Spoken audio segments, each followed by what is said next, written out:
Hello, everyone, and welcome to another episode of the Chase Jarvis Live Show here on CreativeLive.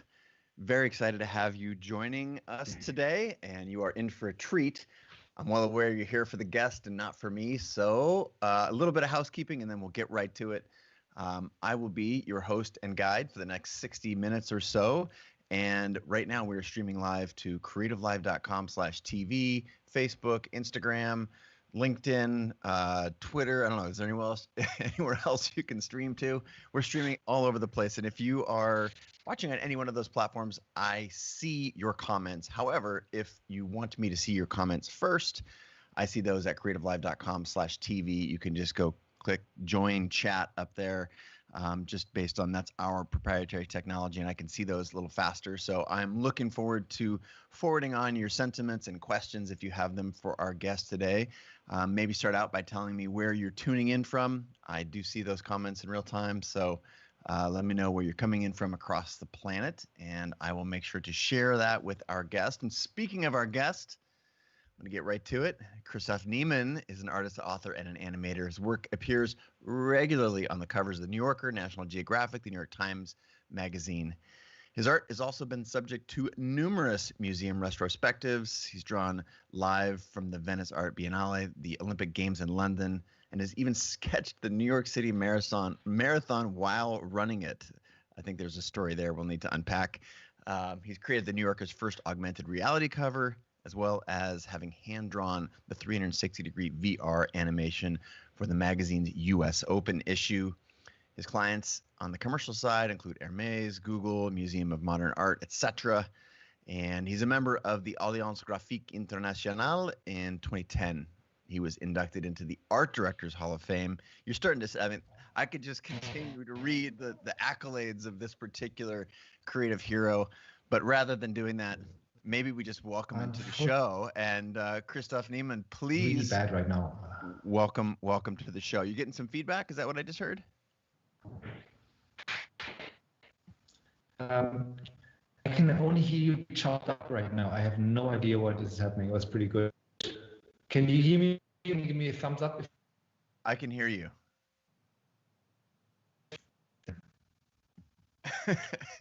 This is the internet. Fine. There we go. I think you're back. This is the internet. Yeah. Now I'm back. Yeah, that seems better. Okay. Welcome to the show. I'm excited to be here. Thank you for having me. Oh man, when I shared this with you before we went live, that you've been on our list of people that we wanted to have on the show for some time, and your drawings and illustrations have inspired me, along with so many in the CreativeLive audience, for a long time, and I am fascinated by your process, and that is where I want to spend some of our time to start off our conversation this morning. Before we get too deep there, though, give us just a little bit of background, where you're from, how you were initially interested in art and creativity, and then we'll talk about all of the work that you have put out in the world. But first, take us back to the start. Well, the start is that probably like most of us, I can't remember the time where I was essentially not doing what I'm doing today. You know, like drawing, thinking of images, looking at magazine, like any serious artist. You know, this is how you spend your childhood. And then, you know, always wanting to do something like that. And it wasn't necessarily illustration. It was just like, that's more where I ended up with. And then I studied graphic design. Not because I wanted to study graphic design, but because in Germany it was actually not able, it wasn't possible to study illustration. So I had to do the larger thing. And I'm so happy that happened because that meant I had to study photography, study typography, filmmaking. All these things were part of this caution. I wasn't necessarily that interested in that when I was studying, but in retrospect, this really informs what I'm doing today because it has gone beyond drawing. Nonetheless, when I was like in my fourth, fifth semester, I realized I was studying in Stuttgart, where I come from, southwestern Germany, fantastic school. But even though I felt that all the important work happens at the desk, I realized at some point there's something about the world out there that you have to expose yourself to. And I wanted to do an internship, and I happened to go to New York. I looked through my yearbooks, and I felt all the pieces that interested me. They were like from the Times, from the New Yorker, from the ad agencies in Madison Avenue. And so I applied for internships first with Paul Davis, fantastic illustrator, designer, also part of the Pushpin group, and then in the year after that with Paula Scher at Pentagram. Oh, so yes. It's where I kind of got my first kind of taste of New York. I started doing some editorial illustration, and then I moved there after graduation. Basically, the week after I moved to New York, spent 10 years doing almost exclusively editorial work, which I absolutely love and still love, but that was my lifeblood. And then in 2008, I moved to Berlin, still working for New York a lot, but just changing things up. And since then, I've been doing much more self-generated work, so doing essays, stories, series, still a lot for editorial, but it's not so much the assignment, it's not so much the written article, it's more my own impulse. Doing a lot of prints, museum shows, different things, and I felt I'm trying to change with the times, because I think that's probably like the biggest thing I learned is that even though in my head I have an idea of what I want to do, this is a communication profession. It's about what happens between the audience and me, and we all change. So the way we communicate has to change as well. And this is what drives me into the studio every day. Oh man. Well, what I heard was so much variety in both your background, the work that you have endeavored to put out. And speaking of variety, people all over the world thanking you for spending your time with us today. We've got New York, New Jersey, California, Kansas, Mumbai, India, Northampton, UK, more Southern California, another New York. Oh, the South Africa contingent just showed up. So to say that Awesome. you've inspired people from all over the world is not an understatement. I found it interesting that you mentioned studying graphic design not because you wanted to, but because it was all that was available. Was that a limitation of the school system? Was that a limitation, or were you always just interested in illustration and design was the closest thing to it? Or how did you were you aware that you were an illustrator and graphic design was just a way to get close to what you really wanted?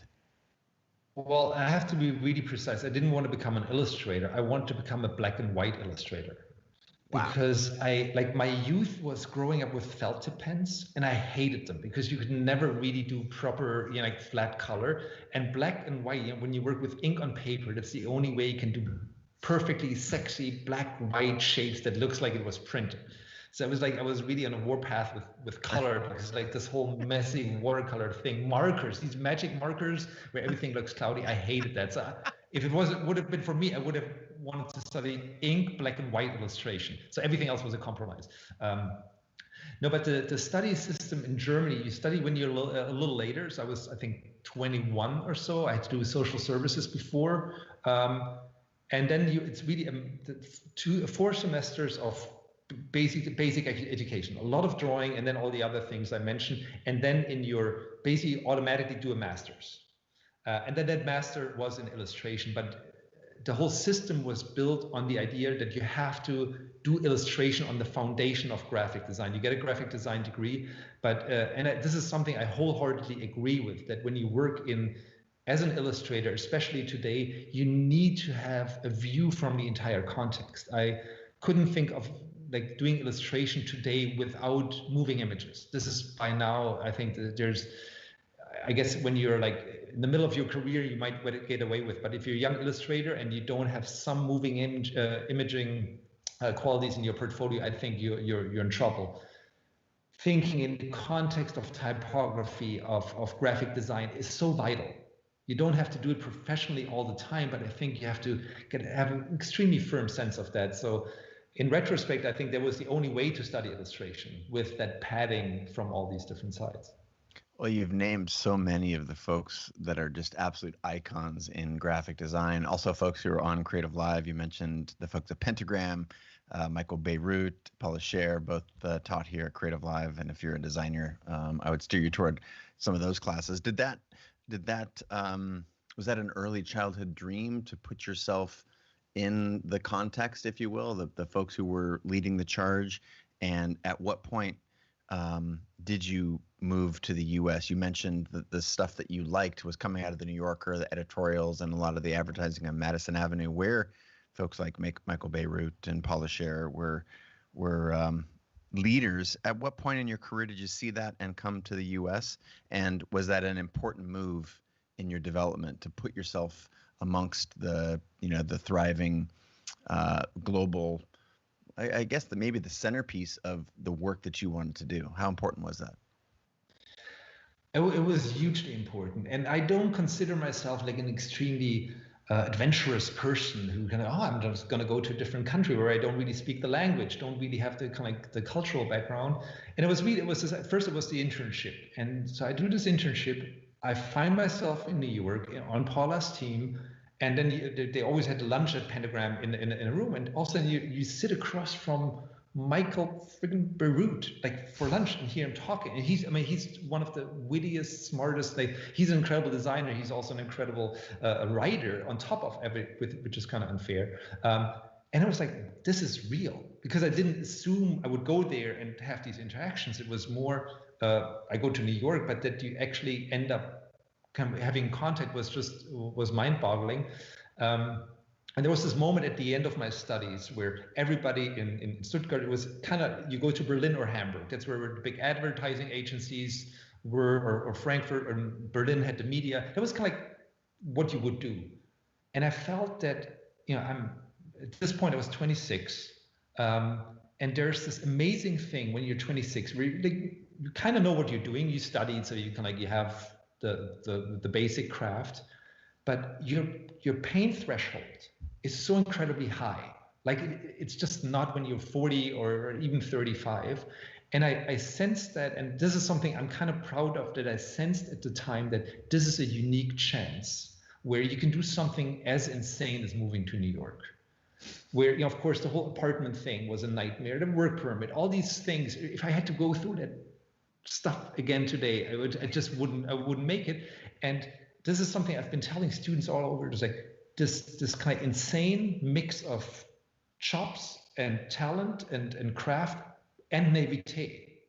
This is a magic mix. You have a time window of 5 years in your life where it doesn't matter how long you sleep. You can kind of have all this input. You can have the output. It doesn't matter like what happens around you. You can still function. And I think this is the one thing I'm really proud and happy with, that I took advantage of this window. Because I know with 35, I couldn't have done that. And it's even like, it was expensive, of course, to that, but it's not even a question of money. It's a mindset that everybody has this, I think, a short window with, and I'm so happy that I took that advantage to just go out there, then spend, like the 2 years struggling, kind of getting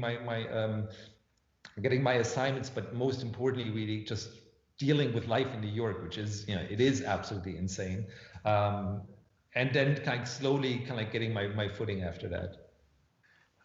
When Sunday Sketching came out, which is one of your several books, you've got like 4 or 5 and a couple children's books with, if you are a parent and you are watching this, it would be really, I have to advise checking out Petting Zoo and Chomp, a couple of kids apps that you created with Jon Huang.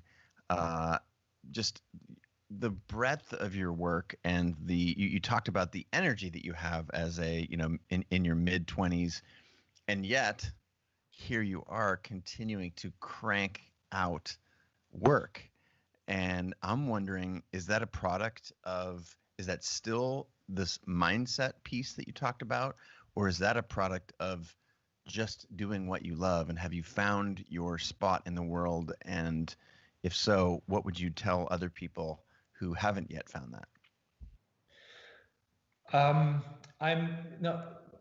I feel as far as that goes, it's pretty consistent. This is what I love doing. And it's not even that I get bored with one thing and I have to do another one. It's just that I'm truly interested in all these different things. And technology has enabled me to do things now. Doing something like this app, or doing a video now that I can put together in a day, would have taken like a team of 20 people and like $100,000 probably only 10 years ago. I mean, just like the camera in my iPhone is an incredible piece of technology. So now all of a sudden I can do all of these things, and I have to do them.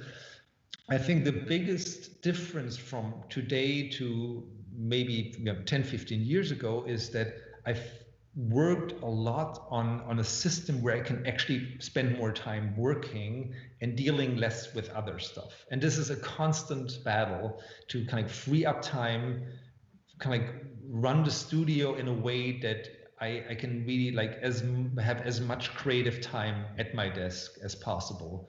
And there was a time, maybe like roughly like 8-9 years ago, where I kind of always refused to have an assistant because I feel I have to explain everything. This is impossible. I can't do this. What happened is like I was basically doing admin would work for 2 hours from kind of 9 to 11, then do admin until 5 or 5:30, and then kind of like the real creative work started after that, which was a nightmare. Yeah, booking flights and doing taxes and writing invoices, and this whole system was untenable. And what I've figured out now is to really get much more creative time out of it. And I think if you get 5 hours every day of time where you sit at the desk, drawing, thinking, not producing finished artwork, but 5 hours of just time with a pencil in your hand, you can do the most incredible amount of work and you can have the most insane output. But it's actually I find it a huge challenge. It takes a lot of help. It takes a lot of, like, probably also a lot of privilege to get 5 hours. It sounds little, but it's really a lot. But once you have that, and you do this whatever, like 300 something days a year, that you can get some stuff done. Yeah. Wow. Well, I think 5 hours it does sound luxurious, but I know so many people watching and listening. We've got Lori and Janelle and Mark and Manny and John, Abhishek, Patricia, for just to name a few, that the concept of being able to do the work that you love and to do it at the level that you do it, it requires commitment. And clearly 5 hours at someone who is as advanced as you are in your career, it's a huge amount of time. And yet I think it's fascinating that that's where you attribute, it seemed to me you attributed a lot of the credit to your process. Now, before we go super deep into process, talk to me a little bit. You said you have a system for not getting trapped in admin. So I want to hear what that system is, and then I want to go to your process, and in doing so, reference a bunch of things that you said in Sunday sketching. So, what is this magic system that you've got for not getting sucked into the admin? Is it just hiring people to do jobs that you don't like to do, or what's your solution? Well, a lot of it really had to do with getting to work with other people. And that was something I refused to. In retrospect, there was like the one thing where I really felt I didn't think this through properly, or probably my angle was too limited. So many of us are one team, one person teams, and we do everything. And then you almost feel like you built this perfect machine where every finger is like on 5 levers. And if you, oh God, if somebody else has to kind of come in and I have to explain them how all this stuff works, the whole thing will just explode. And what I didn't think, and this was really, in retrospect, I can so clearly see what that thing was. I didn't think of like, what if I had somebody who would help me, that would allow me to do stuff? And I would be so crazy. It's like my favorite example. When I was in New York, I'm working like with other people in the studio, but I'm working all by myself. At some point I realized I cannot go to the post office. Whenever a job required going to the post office, I will turn it down. If somebody wanted like my portfolio mail, I said, can't do it. Because everything that makes me, where I have to leave my desk, it's absolutely impossible. And so I'm like, just learn to live without sending stuff. Anything that wasn't digital didn't work. Any original, somebody says, oh, I love the drawing, can I buy it? It's like, no, because then I have to pack it and do something, just like it's not happening. And all of a sudden I had people working with me and I realized, oh, the post office is an option again. I can start doing silk screens. I can communicate. I can send little cards to people. And all of a sudden, new possibilities arose. And so it really has a lot to do with people and having systems. This is really boring stuff. Having your tech in order. Dropbox, and I don't want to advertise any, like, I'm sure there's other services. Dropbox has saved me probably now 3 hours a day. I remember just, you're at the studio, you're working on something, you're going home, oh, I forgot the file. You go back to the studio, email the file, and then at some point you just like email all the files all the time. You get lost in it was like 2 hours just every day trying to find the right file. So I think having a super tight system for having your stuff online organized, having your taxes, accounting, it's the driest thing imaginable. But if there's one mistake in there and you get an audit or there's something wrong, 3 days go by to clean that mess up. 3 days where you cannot work. So doing this, it's unsexy. Yeah, oh, we're artists. We don't love to do that. I don't really love to do it, but I just know it allows me to do a better artist if I don't have to deal with that stuff constantly. If it's not constantly nagging in the back of my head, it's like, oh God, like you didn't really save enough for taxes, and oh God, like can I afford the next computer? It is a privilege, but I think if you can afford to have a good system in place for all the boring stuff, it will allow your mind to focus on the stuff that we care about, which is the piece of paper in front of us. This is all that matters, and all the other stuff is a distraction. The only way you can get it away is to have it organized. I love you talk about it as a bit of a luxury, but this is a really consistent theme. You're very clear in how you're articulating it. Other guests, Brandon Stanton, who created the Humans of New York, which you may be familiar with. Oh yes, yeah. He's so protective of his time, and this idea that if you as an artist are able to, through financial means, through collaboration, or through other means, maximize the amount of time that you can spend doing your craft, or if you can keep that time free in order to explore, and as you talked about, putting pen to paper, that is the way to the most happiness and to the best work. So you've been an open advocate on process, which is sort of the tip of the spear we've just been talking about. And in Sunday Sketching, there's a pull quote that says, "Relying on craft and routine is a lot less sexy than being an artistic genius, but it is an excellent strategy for not going insane." It's true. I mean, I think like the one way I try to approach everything is really try to compartmentalize, and also try to compartmentalize what I do every day. And when you're a professional designer, photographer, like doing motion graphics, everything, there is your day job, and your day job is to kind of create decent stuff that solves other people's problems. And the bar is doing what I like to call unembarrassing work. Somebody needs something, it needs to kind of, if you do a movie, it needs to not stop, it needs to have a beginning and an end, it needs to have full color. If I do an editorial illustration, I need to do something where they don't get bombarded with letters to the editor and say this is the most embarrassing thing ever. Whether that thing makes it into an annual or even into my portfolio has nothing to do with my assignment. This is not what people want from me. So I think the first thing I have to do is learn to reach that level of unembarrassing, no matter what, no matter how tired I am, no matter what day it is, no matter what the assignment is, no matter how the client behaves or misbehaves. This is something you have to have down cold. And this is something fortunately, that I think we can learn. This is just like whether you're a photographer, I'm sure I can send you out now. You can rip off your headphones, run out and do a decent photo. Something you can print in a magazine and in a poster. And this is not because you're a genius, which you're also, but because you've done it for years and years. You just like have the craft. It's a little too dark. I'm going to do this. And this is the thing that lets you sleep at night. And then on top of that, we can say, okay, maybe, and this is a question of luck, like maybe one day you walk out and this magic thing happens. This bird flies by right at the right moment, lines up with the lamppost, and this is the stuff that then ends up in your portfolio, and everybody goes, "Oh, he's a genius." No, there was luck, but the luck was only possible on this foundation of doing it over and over and over again, and the beautiful thing of that is it relieves us of this pressure to have a magic moment, I think. Because this is too much. Like if you sit there and you feel I have to come up with something that will end up being the cover of my retrospective.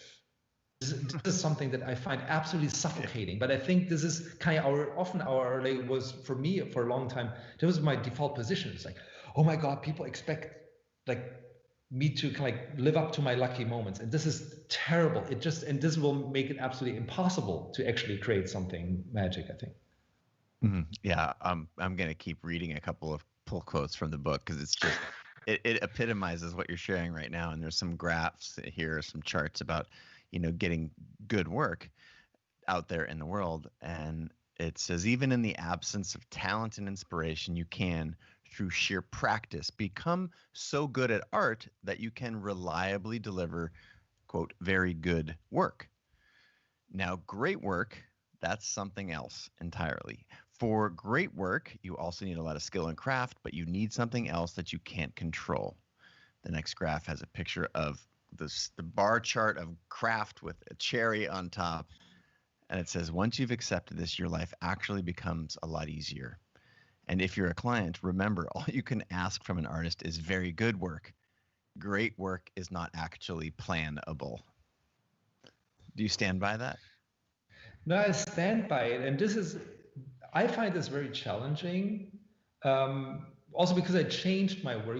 Some of the work that I do now, often on Instagram, they're really spontaneous sketches, and they're fun. And I know they work on this whole like social media sphere, but actually for a professional designer, these things are stupid. Because people come and they say, "Oh, I like that thing. Can I have 3 more of that?" And usually that's the deal. When I look at your portfolio and you show me a certain quality of whatever lighting, and I say, "Oh, can I hire you for a campaign?" And you go like, "Oh no, sorry, that was just a lucky shot. There's no way I cannot recreate this. You cannot. This is not a professional. There's not a professional attitude. Of course, it's flattering when people like it, but I think a portfolio it's a promise. And I think, especially when you're starting out, you have to be extremely careful about what you put in your portfolio, because people will ask you to do something like that. And this is a difference. For me, the difference between art and illustration is not so much a quality thing. It's more really a question of how much you can promise it. If I have a lucky moment, I can put it on the wall. I can sell a print of it and say like this, I did this, I'm proud of it. If you like it, it's great. But I can't recreate it. And we often have that anywhere at art school, it's likenesses. You draw a perfect likeness of somebody. You just catch the spirit of whatever, Tom Cruise.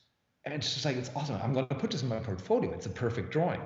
People will come to you and say like, oh, now do Samuel L. Jackson. And it's impossible. So I think it's important never to put your life.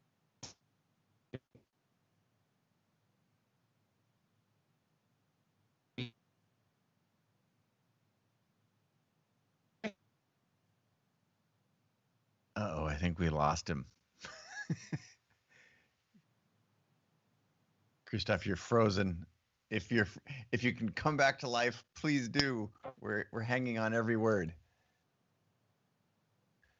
While we're waiting for his connection to improve, I want to give a shout out to Renata. Oh, are you there? Are you back? Okay, yeah, I just turned off Wi-Fi on and off, the secret to life. Can you give me a thumbs Yep. up? Oh, very good. Sorry, I don't know where I lost you. Sorry about that. No. Yeah. Go ahead. You just keep in your storytelling, or I can restart if. No, it was really about this idea of like, the one thing is what you promise to a client, whether you promise like a lucky moment, but the even more, I think, dangerous thing is if you expect it from yourself. If you look at yourself, the stuff that you do and feel like, oh God, it was like, I look back at kind of like the 5 great things that happened, maybe a year ago, 5 years ago, and you're judging the thing that you're creating right now, and you feel, oh, does it live up to that? Because again, this puts so much weight, it eats up all the oxygen that's so necessary, I think, to create work. Yeah, the concept of process is something that is so unsexy, and it flies in the face of the myth of the genius. And yet, over and over on this show, probably hundreds of conversations, the answer, the antidote to frustration and feeling blocked is a really crisp process where you just sit down and you go to work. And I wanted to ask you to balance this concept of practice and process with us, because you've also said, I remember, I'm not quite sure which book it was, but the concept of only focusing on your craft can also get you on trouble. Because what if you spend all of your time focused on the wrong thing? You've said something about that. I'll find it here in my notes, but this idea, I think it was like a chef spending too much time working on a hamburger when everyone's going vegetarian or something like that. Help us. No, it's How do you both focus on craft and process, but also, not get passed by with the zeitgeist and what's happening in the world? How do you balance those two things? Well, I think it's important when you're like earlier we said that the craft is a foundation, but it's only the foundation. It's not the house. And maybe you feel like, oh, this feels great, and let's say you draw and you have a certain shapes that work, certain ways to do figures, maybe a certain ways to make jokes, to tell stories. And people come for them, like they like them, and then you do it again, and they come again. Nobody will ever tell you it's enough. They stop calling, but nobody ever says, oh, can you go into a different direction? This is on ourselves. We have to, I think this is the only way that we have to come up with this inspiration to kind of leave what's working. And this is difficult because, what's difficult is easy, and what's familiar is easy. So I think this is the whole thing with like when you rely too much on craft, you can get lost in this thing. And what I said earlier, it's a communication business that we're in. And if we lose the other side, they're not listening to us to listen to us. They want to hear about themselves. We want to I want to create art that gives people a way to start a thinking process. So ultimately, without the audience, the art is nothing. There's nothing more boring for me than artists who do art to show the world how smart they are. I want to feel smart, and I want to feel inspired as the audience when I look at something. This is what matters. What happens between the piece of paper and the eyes and brain of the audience. This is where all the magic happens. What I do, what happens between me and the piece of paper. This is just happening at my desk, but it doesn't matter.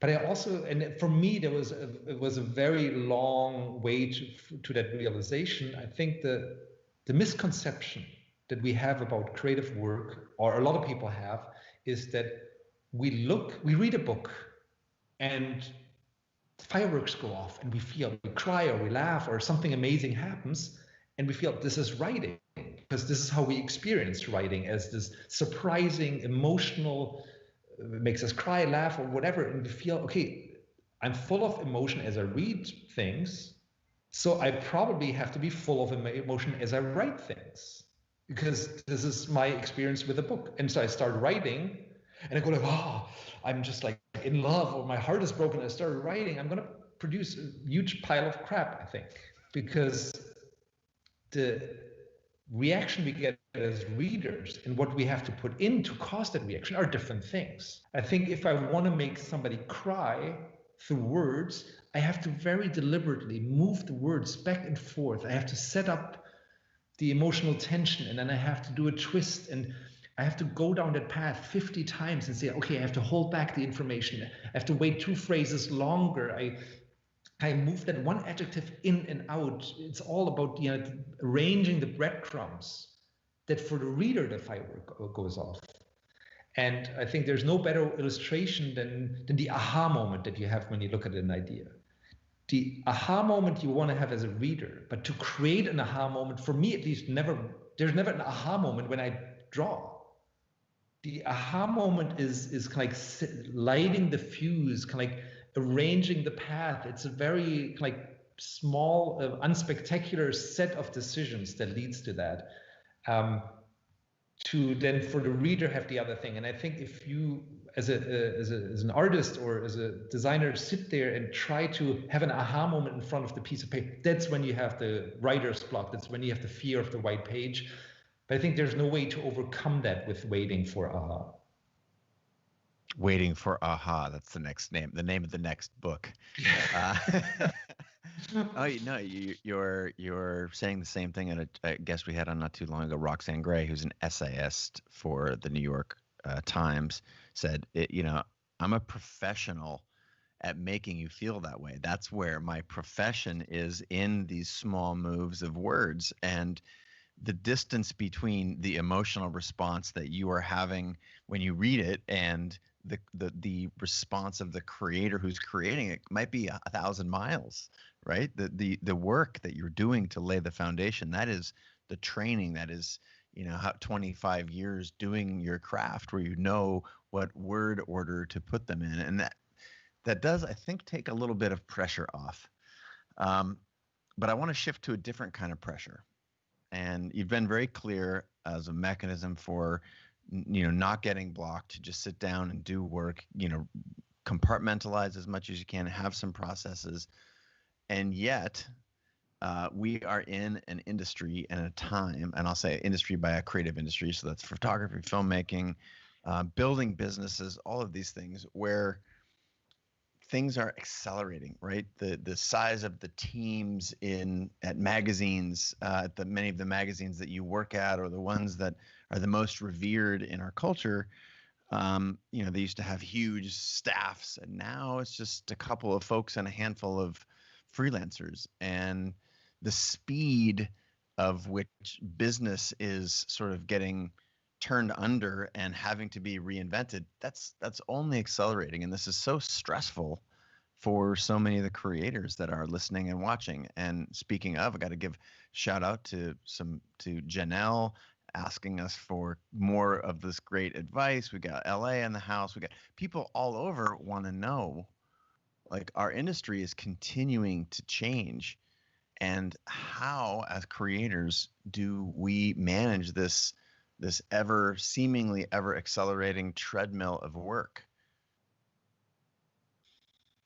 It's a difficult one, because I feel I'm right now, it seems to work, but I wouldn't be surprised if kind of tomorrow it stops working. It would be, and if I'm totally surprised and I have absolutely no solution on how to solve it.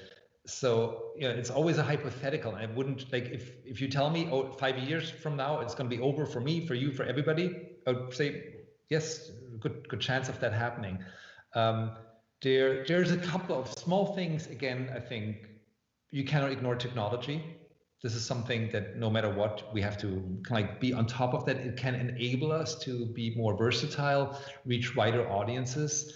There is, I feel, I love to compare what we do to sports, and there's something that I think we're only at the beginning of this. Again, question of privilege, where like 20 years ago, like, draw a couple of funny pictures, kind of, once you kind of in the system of editorial work, you kind of find you're like in the in crowd, the art directors know you get work.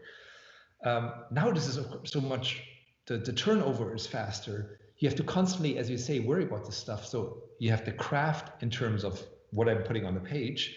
But I think, like sports people, we have to start thinking about our mental health. How can we kind of have to just deal with this uncertainty, and just still do work? And I think this, what I loved when I kind of came to New York, where just like, you have deadlines and you meet the deadlines, and then at night you go out with your friends for beers and like for the other designers, and then you kind of talk about the stuff, and it kind of had this kind of this fantastic kind of hardcore, like, oh, we're in there and it's tough, but we love it, and it's also slightly abusive, but it's also kind of fun. And I think maybe it's also growing older, but I think it's very important in this time that you find something in you as an emotional foundation to deal with all these things. And whether it's a hobby, whether it's family, I think friends, absolutely crucial to have to kind of soften the blow of these things. This is not a luxury. This is not, oh, I'm too soft to work 14, 16 hours a day. I think this is an absolutely essential part of it. Another thing, which, again, for the first 5-10 years of my professional life, I didn't even think about it. I was reading the paper because I was doing political stories. I would go see the movies, but I never thought about input. Because it was, I have input, I don't have time for research, I'm just like doing work. And I think with everything changing, reading up on art, like reading books, like having a sense of language, having a sense of what's happening in the visual world around us is absolutely crucial. And it's also, for me, crucial not to do it with like, oh, I have to get the latest color combinations for my next piece, but to just like be kind of emotionally prepared for changing, for how things are changing. That's also what I meant earlier with like, when you rely on craft, when I'm just in my little bubble of my work and the feedback loop is just between my drawing and myself, the world kind of like wanders off and doesn't touch me.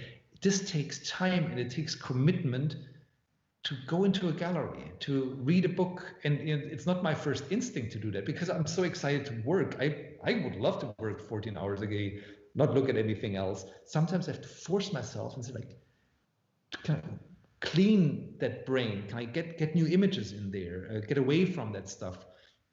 And I think that used to be a luxury, and now I would say it's a necessity. It's something that when you're a professional designer, you have to set time aside for that, because otherwise it will come back to haunt you. I'm enjoying just feeding you your own quotes after you've said something. If you don't mind, I'm going to keep that as an amazing quote right here.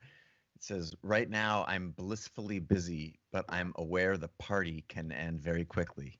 The only thing I can do to make sure my work is in demand is actually focus on doing good work. This is difficult in the best of circumstances, and it gets downright impossible when you have to simultaneously worry about money." So this is a little bit, it seems like you're referencing this idea of you have to find this balance between commitment to the work and sitting down in front of the paper and not being caught up in trying to create something of genius, but rather just creating, and also not living in a vacuum. Like that is a privileged environment that very few people get to operate in, and yet we've got this toxic image that's the world where all artists operate. I just don't know very many. Most of the ones that I know are paranoid about running out of money. They're worried about maybe not their next paycheck, but their next feature film or their next, something. So again, how do we keep from, what's the balance here? How do you find the balance between giving yourself room to create and not living in a bubble? Is that the tension is this the new struggle for artists, or has this always been the case? Well, I think to a degree it's always been the case. I think we're much more aware of it now. And at some point also it's about personality. I know some people who can operate with like the most insane stuff going on in the background. I know I have to be in emotionally an absolutely blissful place, otherwise I can't work. If I have some fight with somebody, if somebody is angry at me, it shuts down all my work. I'm incapable of focusing on the page. If there's some kind of nasty stuff. So the moment I smell trouble, I back off. But this is my personality. Other people can't work like that. That's probably, I couldn't be in like the film business where you're like a certain amount of kind of like back and forth and a little hard-nosed discussion is an essential part of the job. I'm just not built for that. But I think I think it's important to be aware of where your limitations are. And with the financial thing is always difficult. And so there's kind of like two ends. The one is like people who are so independently rich and successful that they don't have to think about it. Then you're fine. You can kind of like go kind of like create murals in some cave and be happy. Then there's the other part, which of course encapsulates a lot of us, is who just really have to worry paycheck to paycheck. If that's the case, you can't move things around. You just have to kind of pay for school. And what I find really freaky, like the whole medical, the health insurance thing in the States is something that I find unfathomable, especially for freelancers. This is a true tragedy, that this is something that constantly looms over all the freelancers. I mean, this, I think, would make life so much better if that threat was just not there. It's the number one cause for bankruptcy in the United States. Yes. Medical. Yeah, and vice versa. It's like the moment you're bankrupt, also you lose your health insurance, and so I think it's so terrible. But so I think the only thing we can really talk about is the middle thing. Let's say you somehow make enough money that you have a little room to breathe. What I think is so important is to see money as an enabler to buy a new computer, to maybe even hire somebody, but also to give you breathing room. And for me, the greatest disasters that I heard from friends and colleagues where like careers ended, it was usually not the great, like a terrible disease or some other tragedy. It was usually overhead. People went ahead and started hiring, starting to move in a huge office space and said, I'm going to do it big. And some people have done it extremely successfully. But these are the only times where I heard that great careers have nosedived, was when people overextended them on monthly expenses. And if I have to take a loan of $5,000 to kind of get a new camera or computer, I might be able to deal with that. But if I have $5,000 month after month after month, after half a year, this is a hole that's impossible to climb out of. And so I'm extremely wary of that stuff. And I try to kind of, as much as possible, and again, this is very personal, but have something that just says this doomsday moment is always 3 months away. So I feel for the next 5 hours, I can focus on my drawing. And once a week or once a month, I'll have to check and really see, like, is it just, am I really in a good spot or not?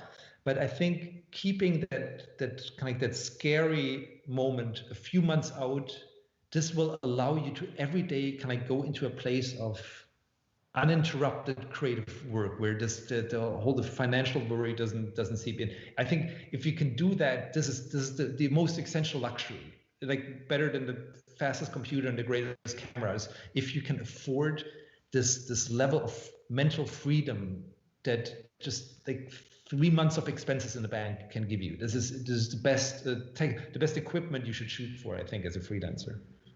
Yeah, there's nothing quite as valuable as peace of mind. Yeah. And that the space to create. I want to shift our attention to, you've spoken about technology quite a bit here in our conversation about how you should organize it, make it useful to you, things like Dropbox, and a little bit tactical. But I want to go to the concept of technology, and that is the ability you shared. If you're just now tuning in, well, I'm sad that you've missed our discussion, but I'm here with Christoph Niemann, and the amazing illustrator behind so many things from the New Yorker, National Geographic, New York Times Magazine. And for those who do pay attention to you on social media, it looks like you do a lot of, you said earlier just a moment ago about sketches and just lightweight sort of tests that you continue to put out in the world. And so it seems like you simultaneously use this as a vehicle for testing, and you're very active there. And yet, I've heard you speak before in other places that you can't actually judge the merit of work based on the number of likes, because these algorithms, they do such a fantastic job of messing with our own brain as a function of, that is by design. So, as so many other things, this is a little bit paradoxical. And I'm wondering if you can help us understand, because you clearly are a master at this. You use it in the ways that you can get information, market, evaluating the efficacy of an idea, and yet you don't get attached to the outcome. So for again, folks watching from all over the world now, help us understand how you nailed this balance, because it's as another professional artist watching you, I can see you testing and playing, and then you see, if you're really familiar with your work, you see it pop up again later, something you tested, 6 months ago. So help us understand your relationship with social media. Well, I think there's really two separate things we have to discuss. The one is social media, and I think let's talk about the bad stuff of social media first. So the most terrible thing really is, I think, that we have an algorithm. First of all, we have the design aspect. Instagram is beautiful, but Instagram is tiny, and Instagram also, I scroll through my feed, so I probably have like a 1/10 of a second to stop and say, oh, there's something happening here. Why do I stop? It's because it's very, very intriguing for one way, or because it's very familiar. A celebrity face, something that I've seen before that I love. So if I do something that's not attention stopping in this like 0.3 seconds, the chances for the algorithm to pick it up is dramatically going down. So the moment I try to go against that, it's really the chances of that stuff living is not really great, and this is something you have to be aware of. Also, even if today I figured it out, all my art fits this bill perfectly, I get like so many likes, everything's great. Tomorrow they might change the algorithm for some reason, like they say only images with green on the bottom, an animal on the upper left, and a lighthouse on the upper right is the only thing that works. I sit here and say, where are all my fans? Where are all my likes? They're gone. And it can drive you absolutely insane if you try to think, why did this thing work or doesn't? And I've done it for a while. I have absolutely no idea what works and what doesn't work. Maybe there's something with the time of the day or with the technique. It makes no sense to me. The fantastic thing about social media, and I think that's also the reason why we have to do it. It doesn't matter whether you have 100 followers or 100,000. For the first time, it has given us as creators the chance to talk to the audience directly. We were absolutely dependent until 10 years ago for middlemen, and the middlemen I love, like the newspapers, the magazines, the museums, the publishers. They took care of that. They went to the audience. We had to give our stuff to them. They would carry it on to the audience. All we had to do is like sit there, hand it to the art director, and not think about it anymore. Now we have the chance to actually go directly to the audience. And there was always the frustration. I'm sure you know that you give them 5 options. They go for number 4, and no, number 1, that's the good one. Why don't you get it? Now we can take number 1 and say, here, audience, decide for yourself. And this I love. This part of talking directly to the audience is absolutely amazing. The audience is so much smarter than most editors would give them credit for, especially when it comes to visuals. I mean, this has been for me the single biggest revelation of social media, is that people get stuff on such a subtle level. But ultimately, and this is something where I think it changes all the time, and it's ultimately for our work, it doesn't matter that much because we're in the same boat as everybody who does music or sells a product. You have to spend some time with it. I think there's no science for that. The more interesting question for me is technology at large. So the technology of creating stuff. And this really is the question that I turn on my computer. Why? Why don't I take a brush and a jar of ink? Like, what happens at the computer? And for me, the simplest way to say, like, when do I try to use the computer is that when it solves a problem I had before I turned on the computer. And so as an example, like as I mentioned earlier, as a kid, you draw a house, you want the roof to be red. You try all the felt tip markers and watercolors, it's always like uneven. And I remember the first time taking Photoshop, I draw the roof, fill, and it's like 100 magenta, 100 yellow, perfect. Like one flat color. And this was like the answer to my prayers of like age 4 to 18. It was just magical. And so I'm always looking for these things. When I make movies, when I make animations, I have something that I want to do, and the computer allows me to do this much more efficient, much faster, nicer, higher quality than I could with other means. And there's other things. And then the computer or technology, like technology companies, they want you to use their product. They need to innovate to keep things interesting. So they come up with new stuff. And often you go like, oh, this is fun. But you're like, why? And maybe I piss off a few web designers here. My favorite example is parallax scrolling. This is a thing, it was like super hot 5 years ago. Everything was parallax scrolling. It's like, why? I have absolutely no desire to have image and text flowed by each other. This was a beautiful gimmick. It was interesting for a month and a half, but it was just, it didn't do anything in terms of communication. And I think when you look through your applications, whether it's Illustrator or Photoshop or After Effects, it's 90% stuff that doesn't serve a storytelling purpose. And this is what I try to stay away from, because I feel I just get lost in it and I just create technology for technology's sake. This is especially true when it comes to VR, AR, which I've played with a lot. But a lot of it is always like, do I do this because it's possible, because I find it stimulating creatively, or is there actually a benefit for the reader out there? Is somebody saying like, oh, I can turn around and see what's above me and below me.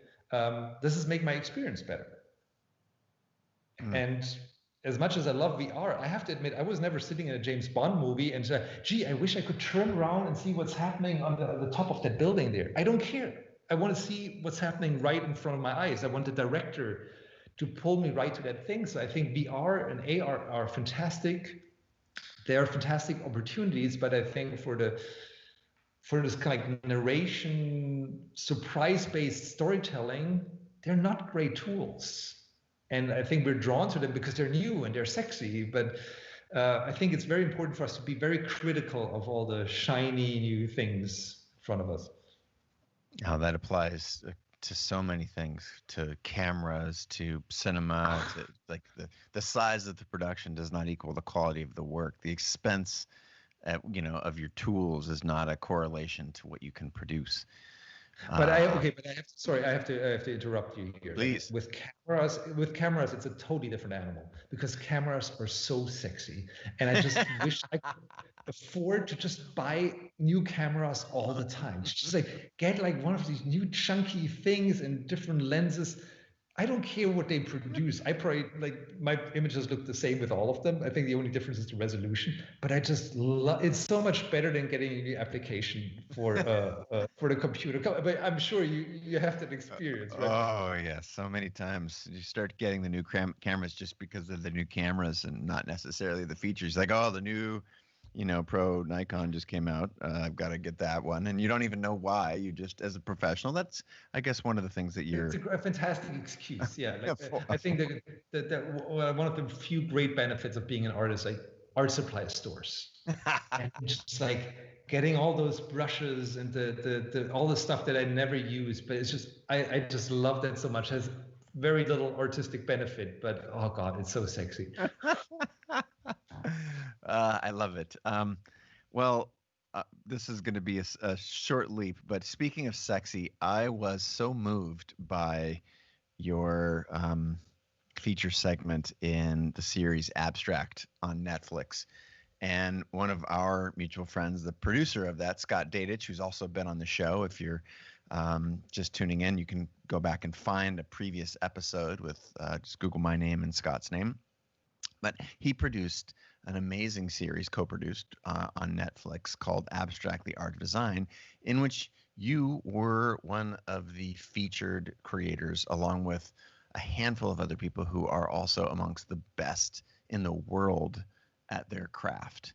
So 2 questions. A, what was that like being first selected amongst, peers of the very, very, very top in every field, top architects, designers, interior folks, and second, the process of making a 30 minutes or 60 minutes? I'm missing. I forgot. It was like 45, 40. Yeah, and about having a film crew follow you around and making a 45-minute documentary that now clearly millions and millions of people have seen it. If you haven't seen this, folks, go check it out on your Netflix, Abstract: The Art of Design, especially the 2017 season, which is where Christoph was featured. So What was that like, A, being selected, and then B, what was the process of making that film like? Well, being selected was kind of like a little whatever, because I've done some television stuff. Scott called me up at some point, or email, and he's a friend. I've worked with him for a long time. He's fantastic. He said, "Oh, I have this idea for a television thing for Netflix, and I would like you to kind of have one of the episodes." I thought, "Oh, that sounds really great, and if you want me to do it, of course I'm going to do it. I don't know if I have time for it. There's so much work and so, but if you ask me, like, there's no question." But I thought it's just like, it's a thing. It's a, like, they come, they film, they cut it together. I had absolutely no idea what that would actually mean in terms of how many people would see it. And I'm probably glad I didn't. For me, it was more, Scott asked, of course I say yes. I'm sure it's going to be super professional and great and fantastic, because he knows what he's doing. And then when the whole production thing started, I realized that, okay, this is not like the other stuff I had been doing in the past, which is usually like a camera team comes in, there's somebody standing there with a microphone, 2 lights, and then you film for an hour, and then you get like 2 minutes out. It's like, first of all, there was the director, Morgan Neville, who's like, he and Scott, they were like, for me, the main go-to people. And so Morgan started with being on the phone with me for probably 10 hours. We had like 5 sessions at 2 hours where we just talked, like the two of us just talking about the process. And this informed the whole story that we would then later do. And this is something I never experienced. Usually people come in, they have their question, I say my things. And this whole, like, if you've seen the series, it's a little bit about the conflict between what he wants me to do and what I don't feel comfortable doing, because I think it has nothing to do with the art. How is it about the artist or the art? What does the viewer want to see? So this kind of conflict becomes a little bit of the thread that goes through the thing. So that part was really interesting to see it, like that level of storytelling from Scott and Morgan's side that I just hadn't anticipated. And then the second thing was just the production value, which was something, again, I've never seen. They came to the studio, built these gigantic daylight, this daylight screen that's bigger than my studio, beaming in from the outside, kind of creating daylight from 6 in the morning to 10 at night. Then there's this one shot in the series where it was in February, it was crazy cold, and they want to have this shot where I sit at my desk, and then there's a hard cut, and I sit outside in the park drawing. And then I think it's called the Ballhaus shot, right, where the camera moves around a standing target. So they had built these kind of camera train tracks, a circle of probably 30 feet in a park a mile from here. I think they spent a day just building that set up my desk with pencils, phone, drawing pads, everything, for a shot that's in the series, probably 10 seconds, 15 seconds. It looks absolutely gorgeous, but just seeing that amount of love to detail, to storytelling in a production was just absolutely wild. And when I saw it, it was just like, wow, that actually looks really cool. And like the cameras they used, the DP was fantastic, and the whole filmmaking crew. This was something where just say, of course, your heart as a creative just jumps when you see that this level of professionalism, this level of craft and technique was just wild. But that goes through the entire series. When you look at all the different ones, there are sometimes different directors. Just this level of technical brilliance is something that I think is alone worth watching. Yes. Separate but related question came in from Instagram Live from Gaines Sham 7415. How do you construct a portfolio outside of college if you want to get good work? What clearly you have a life of creative work that allowed Scott to say, I want to feature you, Christoph, in my film. But for someone like this particular person who's writing in, how do you know the status of your work if you want to get somewhere? What is the process of constructing your portfolio? I think there's of course no one way. There's one thing that I think works as a like an advice you can follow, or in the abstract or in the concrete, and it is, let's say you want to do editorial illustration or illustration in general. if you would kind of go around the stuff you see online, magazines, newspapers, and you cut out 20 things, 20 pieces of work where you think, this is fantastic. I would have loved to be on the cover of Time, do a spread in New Yorker, do this ad for Coca-Cola. Just like collect these things and say, like, I would have loved to do these 20 things. And then you go through your best work, lucky shot or not, and say, which of my pieces could live up to that? If I was an art director, it doesn't have to be the same, it doesn't have to be stylistically the same, but if I saw my drawing instead of that drawing, would I go like, oh yeah, of course, it's a cover for the New Yorker. Just like, it has the same quality. And I think there's probably no way that immediately you will have this quality, but then say that, okay, after a year, I'm going to produce work and see if I can fill 10 or 12 or 15 of these spots with my own work. And ideally, you want to have 25 pieces where you see, like, look, if they would have come to me, I would have given them this, and it would have been great. And for this one, I would have given them that. And with all of these pieces, and I think that's in the next level, this is stuff that was not lucky. This is stuff that I have the solid craft to reproduce under pressure. And this is the threshold. This is the stuff that you go out with. And, you know, it's not about, you know, say, oh, I love Myra Kalman. It needs to look like her. It's more like my work would have to be in the same place. And I would feel like I would be proud. If that was there instead of my hero's work, I would say, like, call my grandma and say, look, I did this, and feel I wasn't lucky that they gave me this. The quality of the work justified this. And I think this is like this way, if you kind of have 20 pieces like that, then you have a portfolio. Amazing. Amazing. Last question, and this is around a saying that I've got, which is, it's impossible to stand out and fit in at the same time. And we like to fit in to be accepted. We're social animals. And yet for our work to make its way in the world, to catch that eye when you're scrolling, or to get the heart or mind of an art director captured, it has to stand out. And so how do we reconcile this dichotomy? Again, how do we both stay with the times, but also again referencing Sunday Sketches, you talk a lot about not being intimidated by trends and just pursuing your vision relentlessly with what you call unfazed determinism. To me, this is a huge piece for people, because we want to fit in and we want to stand out at the same time.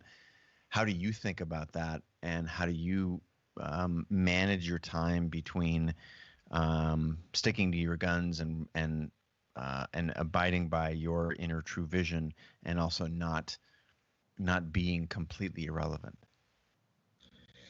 Well, I think there's a very simple solution. You have to do both. You have to spend your entire day doing crazy artistic work, and then you somehow have to magically go back to 7 o'clock in the morning and do the entire day again and do very focused craft-based work. No, I think the only solution is just doing a lot of work. And I think maybe that's the one talent that you need to have, is to have this exuberance to do stuff, like not counting the hours, keep on working like when the day is over, because I think there's no shortcut for that. And maybe some people are lucky and they just like have the perfect radar, kind of go in the right direction, just don't care what people say. I don't have that. I don't know actually anybody who has that. Everybody just like does a lot of stuff, and you do 10 and you hope that one maybe sticks.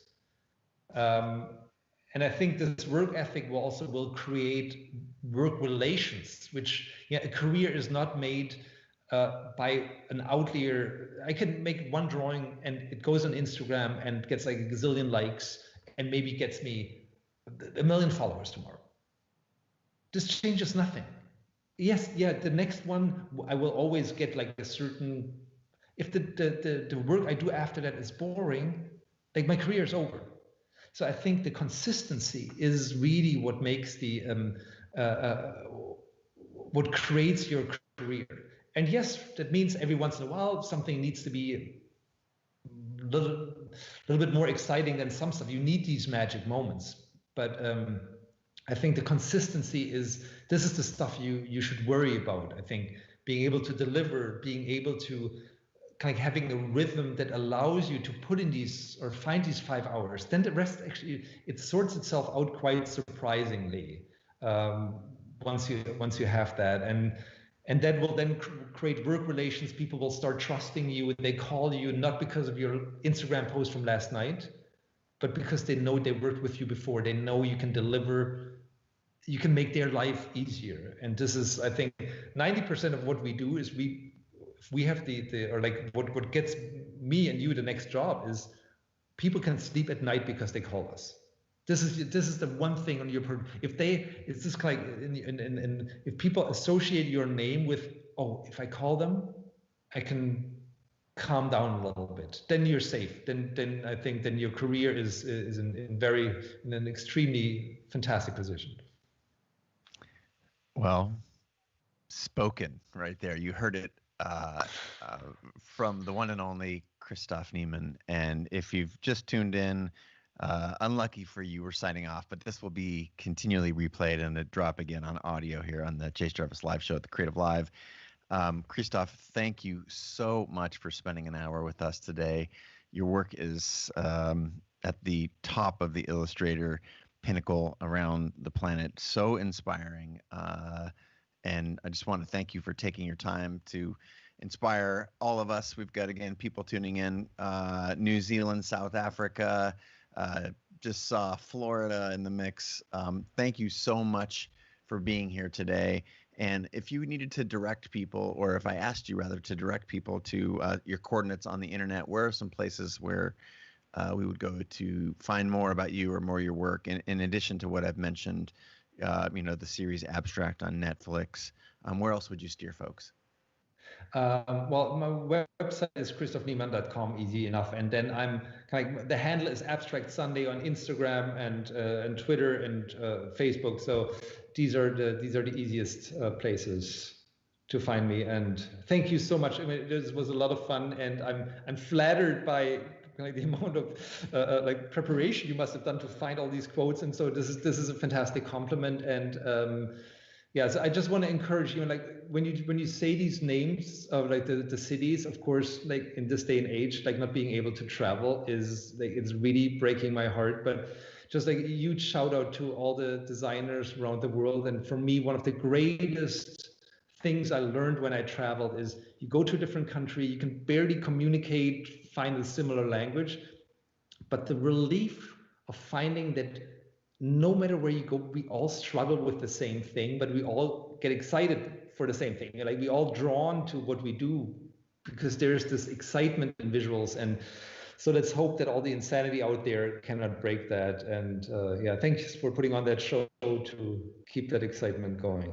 All right. Well, Jones and Company, Lauren, Radonna, Daniel, Guillermo, Chris, Laura, Stephen, New, so many folks from around the world. They're not just countries, they're humans, and they're inspired by your work. And thank you so much for being an inspiring human in addition to the work that you put out there in the world.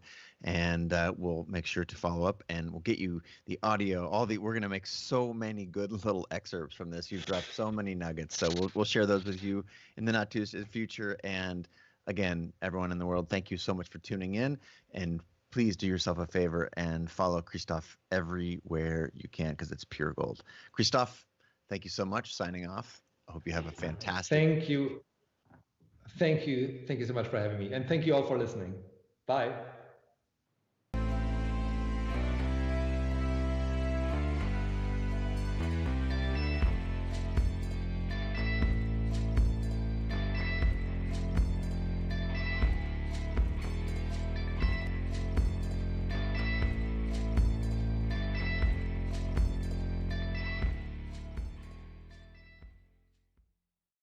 Hey guys, what's up? It's Chase Jarvis, founder and CEO of CreativeLive. You all know that we have more than 2,000 classes and more than 10,000 hours of learning, inspirational, and motivational content on the platform. I'm super excited to announce a new experience on CreativeLive. It's called Fast Class. You've told us that you're busy and sometimes it's hard to dive into a full class from start to finish. So essentially, we're now giving you a shortened highlight version of our top CreativeLive classes. You can always dive into the full class with 5, 10, or 15 hours of great content. But now, if you're just looking to focus on a few of the highlights or want to be able to skip quickly to something that really interests you, you can now get a shortened, fast class version of that class.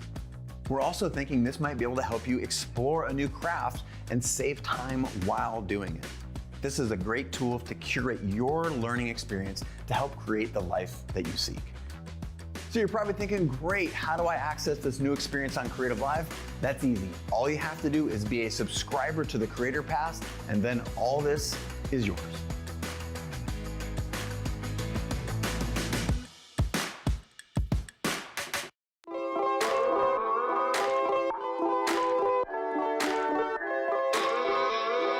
If you're feeling isolated and looking for creative connection, try tuning into creativelive.com/TV.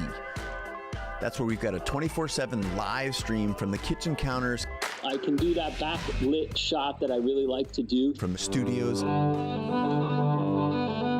and living rooms of many of the world's top creators, where we're doing musical performances, Q&As, cooking shows, virtual book tour events, drawing, spoken word poetry, and more. Life passed me by waiting for an invitation when the world is greater than my nation or my occupation. Be someone you've never been. You feel all that adrenaline, it's medicine. It actually helps me feel like my days are more purposeful. I hope that out of this deep pain will come some collective growth. Dive into CreativeLive TV today.